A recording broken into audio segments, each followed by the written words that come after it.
Through the mists comes forth RPGaDay!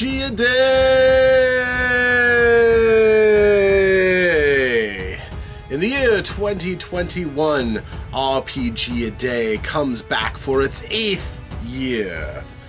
A time in August when every day we tackle another question or topic by answering in a way that uplifts the gaming community and answers questions people might have about this crazy hobby of ours that serves to build the community and bring it up, that many of us make blogs about, video blogs, art, or great works.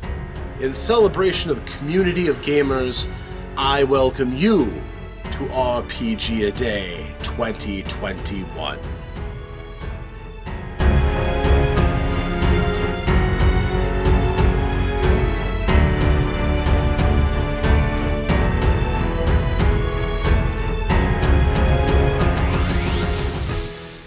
Hello my friends, I am Rob, sometimes I'm Nasai, sometimes the Dungeon Tutor, here in my basement lair for another RPGaDay.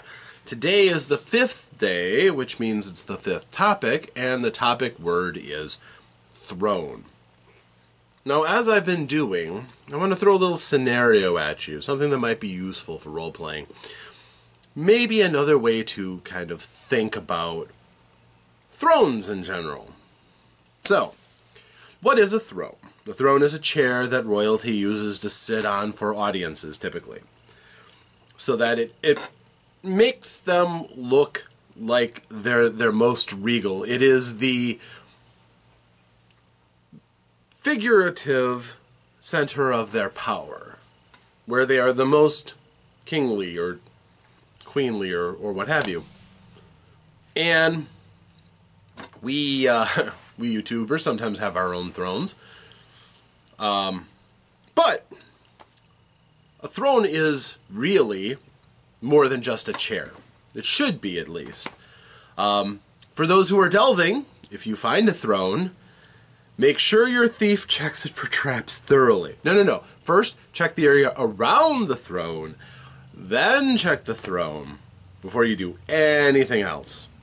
Maybe detect magic to see if there's a trap. Yeah.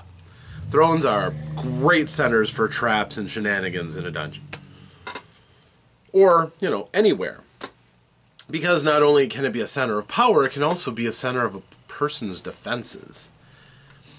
If you ever saw the old cartoon Voltron, for instance, the castle, I can't remember the planet's name at the moment, but the castle that was the center of the Princess Allure's power had guns and all kinds of things as the center of her power. And I thought, I could be wrong, but I think a lot of that was activated at her throne. And you see that, frequently, that the throne has controls, or it has things that they can manipulate the area around them. Maybe a handy button to cause a trapdoor to fall, as in Jabba's throne on his dais that causes people in front of him to fall to the Rancor pit. Thrones are fun. They're also dramatic. They are a center of attention. Just like if you go into an evil temple, the altar is usually a big focus for your attention. It's also where the traps are.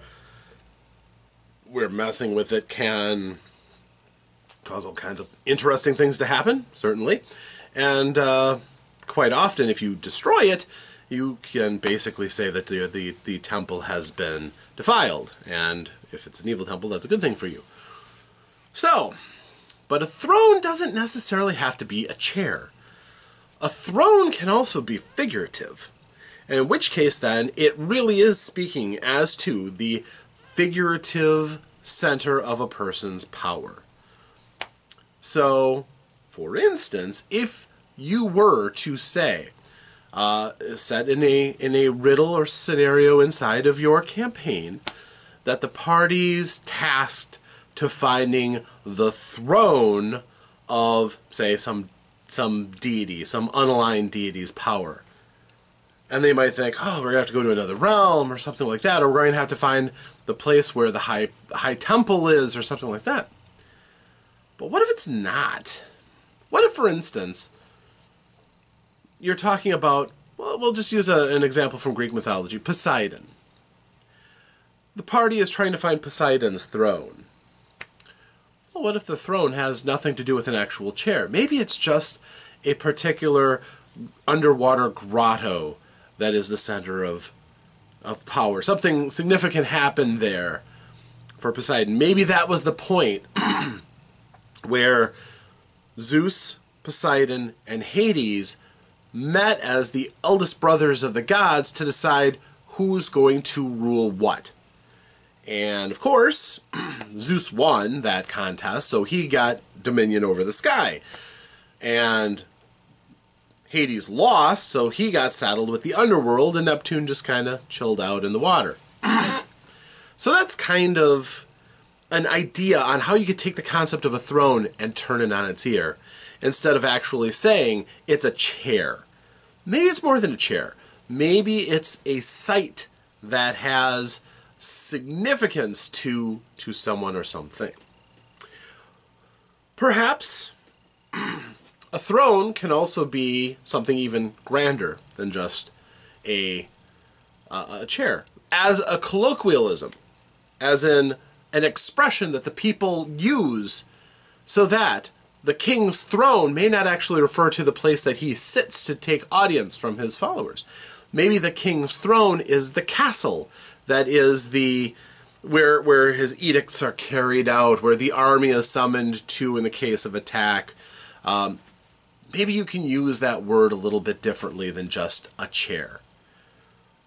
It's just an idea, it's a thought, but maybe it'll inspire some thought in you, and maybe it'll, invoke some conversation about exactly what that could mean beyond just a chair. It's usually the only thing it's really used for, but figuratively speaking, a throne can be more than that. And maybe that might mean an interesting thing other than just semantics. It might be interesting that the party goes in with a certain expectation. They're looking for a chair, and they find something much more. And maybe, we're just going to throw this out, that maybe learning what a particular race or a culture or people consider as a throne, rather than just being a chair that the Lord sits upon to pass judgment or hear the pleas of the people or to make his edicts known, maybe the throne is something more personal. In which case, you have an interesting way of perhaps having references to that site, that situation, or maybe things can be a little cryptic and the party has to muddle through it. It's just an idea, but maybe it's something that could be useful to you. So, I hope it has been.